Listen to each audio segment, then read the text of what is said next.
درباره پیواژوی ده به وی شێوازی li Tirkiye rojevek heye Serokê Meclîsa Meziniya Tirkiye Numan Kurtulmuş serdana partiyên siyasî dikin heman demê de do jî şandeya îmraliya Dem Partiye ku di bîstê mehê de çibû îmraliyê li wir hevdîtin kiribû di heman demê de hûrgiliyên wê hevdîtinê jî hatibûn parvekirin em dixwazin wê jî bi bîr bixin doh jî me di nava nûçeyên xwe dabûn ji aliyê Abdullah Öcalan'a ve çi peyam derketine pêş em dixwazin destpêkê şandeyê nîrxandina di hevdîtinê de Abdullah Öcalan re bi rêya giştî re ku hatibû parvekirin ev nîrxandin derxistin pêş wisa hatibû gotin ji aliyê Abdullah Öcalan ve ev peyam hatine dayîn em wê bigirin biryardariya me ya li pişt ruhê gavavêtina banga 27 Sibatê o çareserkirina pirsgirêka xuşk o biratiyê ku di nav hiqûqê de were çareserkirin berdewam dike dibêje em di arefeya vê yekê de ne ittifaq û yekîtiya dîrokiya Kurd û Türk ku li Anatolyayê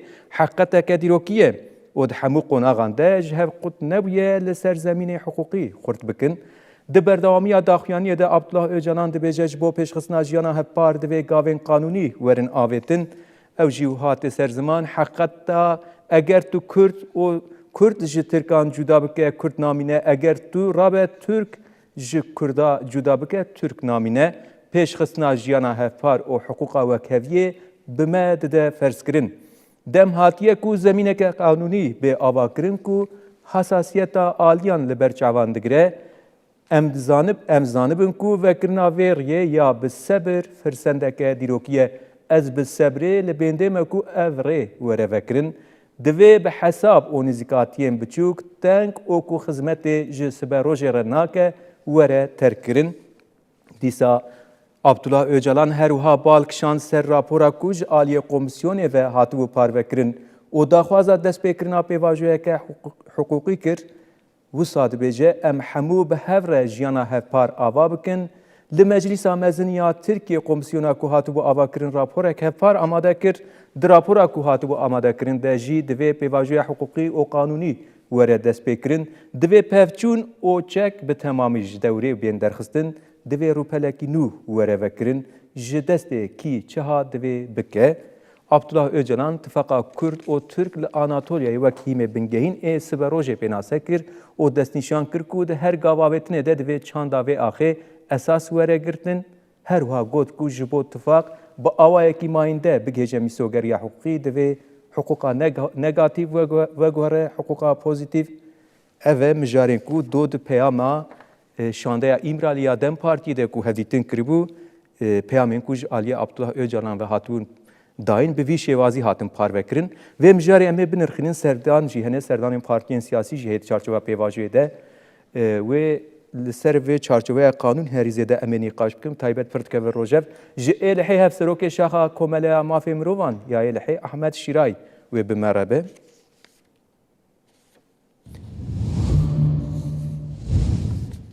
Belê hûn xêr hatin bernamaya me. Gelek spas dem baş.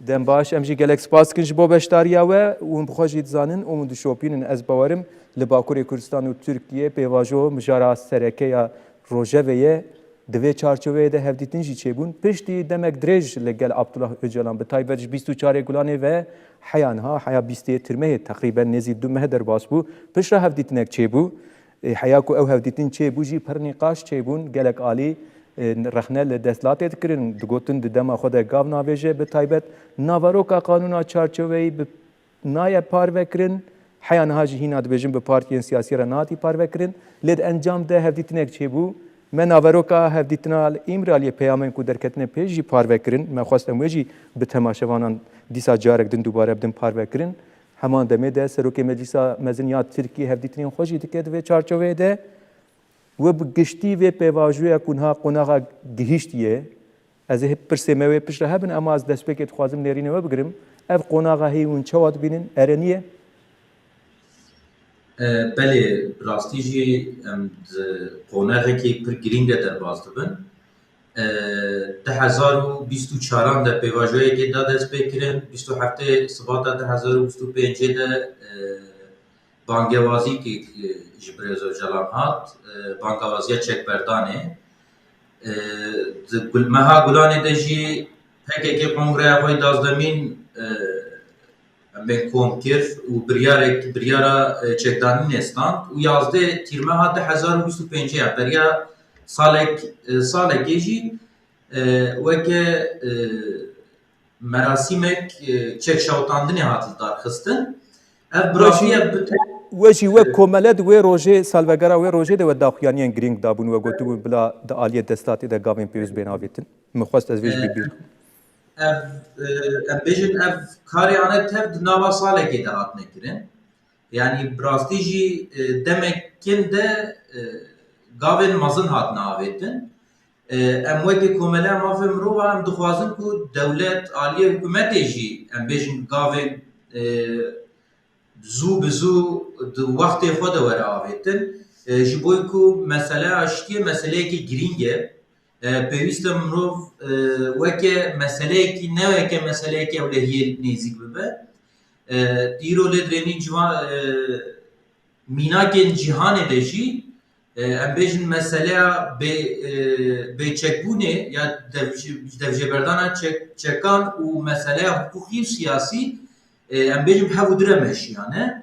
Ji bo wê yekê em taleba me em bêjin xwesteka me yekemîn rojek beriya rojekê kanûna çerçoveyî were amade kirin û kanûna çerçoveyî bi partî û em bêjin saziyên sivîl re were parvekirin. Wekî din dîsa ev kanûna çerçoveyî çarê ku hat amadekirin pêwîst e bi awayekî wekhev were amadekirin. Bi awayekî em bêjin bingehek ji aşîtiyê re weke bingehekî aşîtiyê were lêrenandin. Ji bo wê yekê pêwîst e em bêjin di nava rêxistinê de ti ewka neke. Yani em bêjin hineka bêhêle ji derveyî kanûnê hineka bêxe nava kanûnê de wê ne tiştekî em bêjin wekheveyî yan jî em bêjin hîzmetê wê ji aşîtiyê re neke. Em bi vê fikrê de ne.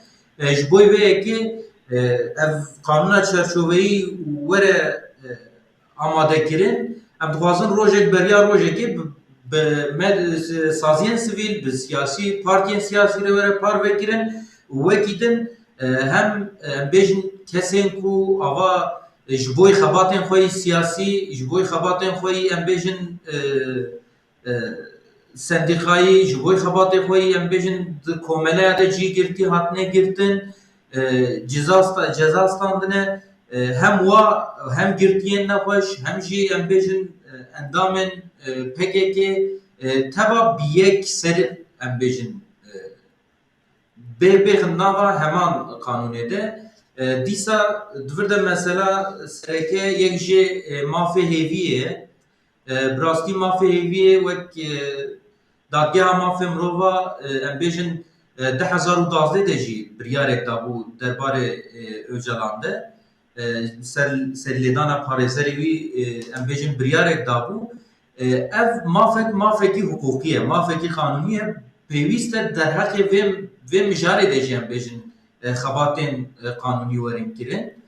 dixwazim di vê mijarê de bikim dewrê bi biborînin hevdîtin tên kirin ha Serokê Meclîsa Mezin ya Tirkiye Numan Kurtulmuş bi siyasiyên partî re hevdîtin dike bi Dem Partiye re hevdîtin kiribû di Dem Partî daxuyaniyek dabû gotibû taybet mijara statûya Abdullah Öcalan hesas e girîng e divê di çarçoveya kanûnî de rast bê destgirtin nêrînên xwe parvekiribûn di wê çarçovê de wek naverok tişta ku derketibû pêş ez dibêjim.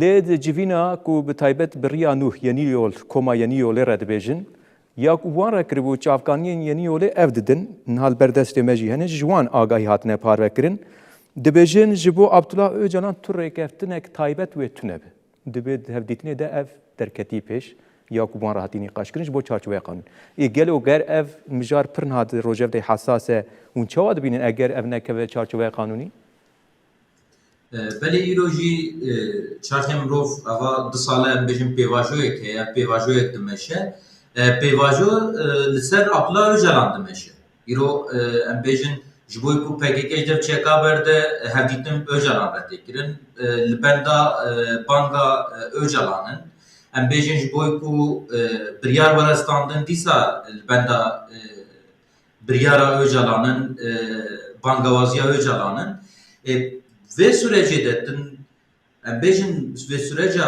پیواژوی آشتیه ده چاقیتر مشینی هر ربازیتن پیشی ام بیژن بندا داویانیا öcalan بی پیوستتن ام بیژن ستاتیه کی ve öyle de deniyordu. Statya öcalan ve çavabe. Ve ki em bejin muhatabe vikari be, anji ve ki aftorek vikari be, anji ve ki em bejin ve ki ser müzakereci be. Yani peviste kanuni vere ev kirinç. Bu ev pevajo be selameti berdevam bike. Jiber ku iro em ledrenin aliye PKK jî daxuyaniyatin. Yekemin evkava bejin xalava yekemin rewşa Öcalan. İro dve çerçevede ji bo ku tu bikar bî bejin aştiyekî mayînde bikar bînî yan jî bêje ez xwe bijîme aştiyekî mayînde êdî em bêjin bi demokrasiyê bi hukûqê ez ê em ê hereket bikin vî welatî rêve bibin. Pêwîst e muhatap kî be tu wî muhatabî belî bikî, nas bikî, bi civakê re eşkere bikî. Ji bo vê yekê statû mijare girîng e pêwîst e meseleya statûyê de jî di vê qanûna çarçoveyî de cî bigire.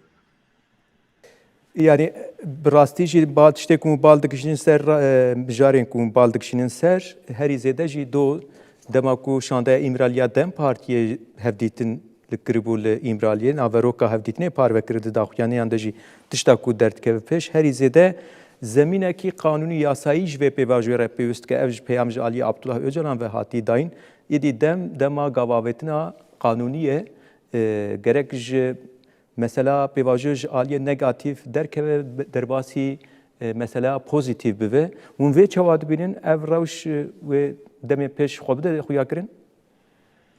Yani em wê hêviyê dikin bi rastî. Em weke komeleya mafê mirova jî, weke civak jî, weke civaka Tirkiye jî îro ev gavê ku têne avêtin bi rastî pir girîng e. Piştî 100 salan ev komar hatiye avaykirin heya îro cara yekemîn em bêjin gavên wisa têne avêtin û wisa nêzîkî aşîtiyê bûne. Pêwîst e alîgir tev jî vê pêvajoyê bi awayekî hassas bimeşînin, bi awayekî hassas pê bigerin. Ava di mehewekê we jî gotî bi Öcalan re tevdîtin nedihate kirin. Ev jî li pêşiya pêvajoyê biçek astengî derdixist. Weke di mehe em bêjin vê pêvajoyê de ti gav nehatine avêtin. Ji bo wê yekê hevdîtina bi Öcalan re bi rastî jî girîng e.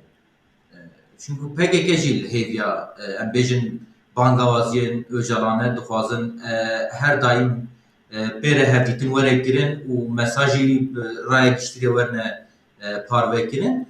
Îro em bêjin ev gera Numan Kurtulmuş ya serokê Meclisa Tirkiye ya siyasî partiya bi rastî jî pir girîng e. Biçek em bêjin pêvajo biçek germ bû. Wisa dikarin bêjin hem bi hevdîtina Öcalan re hem ya hevdîtina Numan Kurtulmuşê siyasî partiya pêvajo biçek germ kir.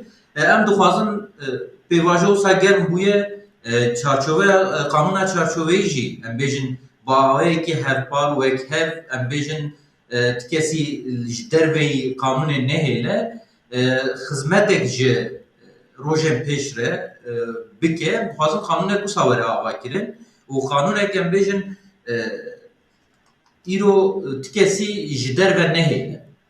Ev em bêjin cudatiya rêvebertiyê, endamtiyê yan jî girtiyan an jî ya siyasetmedarên girtî neyê kirin. Em dixwazin qanûnekî çarçoveyî wisa were amade kirin. Ez dikarim vê bêjim kurtasî. Ez herî dawî vê jî ji we pirs bikim yanî ji aliyê gel ve nêzîkatiyekî çawa heye ev nêrîn hebû digotin ji ber ku di aliyê desthlatê de ve nezelaliyek çê dibe gav di deman xwe de demên pêwîst e nayê avêtin yan jî naverok çi dixwazin bikin diyar nakin bawerî bi desthilatê nîne lê hêviya gel heye ew di aliyê we de hûn çi wat bînin vê rewşê? Mesela hêviyê bi rastî pir girîng e ji bo me. Îro her çiqa nava gel de zêde baweriyek tune ve aslında sebebiyê vê baweriyê jî ava 2 sal e em bêjin vê pêvajoyê dest pê kiriye lêbelê hêjan em bên girtiyên nexweş di aliyê girtiyên nexweş ve ti gav nehatin avêtin. Girtiyên siyasî ve aliyê girtiyên siyasî ve ti gav nehatin avêtin. Em bêjin dadgeha mafê mirovan hinek biryar dan Tirkiye mehkûm kir di derheqê vê de ti gav nehatin avêtin. Ji bo vê yekê di nava gel de biçek em bêjin bêbawerî û hêvî biçek qels dibe di vê mijarê di vê awayî de. Lêbelê dîsa jî ji bo ku meseleya aşitiyê, meseleya çareseriyê em bêjin meseleyekî girîng e bi salan e, bi 10 salan e gel hêviya em bêjin va rojan ji bo wê yekê dîsa gel de kêm be jî hinek hêvî heye, gel re hinek hêvî heye. Em dixwazin em bêjin gav zû werin avêtin. Rojek beriya rojekê ew gav werin avêtin, gavên siyasî û hukukî werin avêtin ji bo ku em bêjin ev baweriya di nava gel de, ev hêviya nava gel qes nebe yan jî xelas nebe. Paşê em gelekî spas dikin hûn tevlî bernameya me bûn hûn derbarê pêvajoyê de nêrînên xwe bi me re parve kir. Em spas dikin. Serkeftin.